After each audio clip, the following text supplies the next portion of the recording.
सायद मेरो पीडाले तिमीलाई कुनै असर नै परेन। मेरो अनगिन्ती खसेका निस्वार्थ आँसुले तिमीलाई अलिकति पनि फरक नै परेन। हुन त म आज महसुस गर्दैछु कि तिमीले कहिल्यै मलाई साँचो माया गरेकै थिएनौ। तिमी त केवल आफ्नो फाइदाको लागि मसँग रिलेसनसिपको नाटक गरिरह्यौ। बिस्तारै तिम्रो बानी लाग्यो मलाई।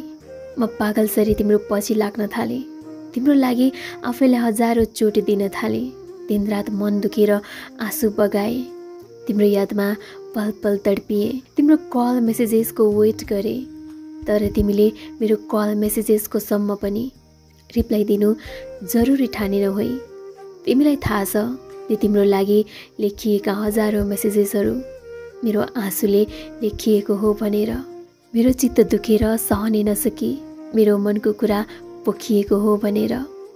कहिले तिमीले कहिले कसैलाई साँचो माया गरेको भए सायद यो सब महसुस हुन्थ्यो होला। तिम्रो मायाको लागि तिम्रो साथ जिन्दगीभर पाउने आशमा मैले तिमीलाई सबै दिएँ। मेरो भरोसा, मेरो मन, तन अनि मेरो सम्पूर्ण अस्तित्व। तर तिम्रो अघि त्यसको कुनै मूल्य नै भएन। आखिर किन माया?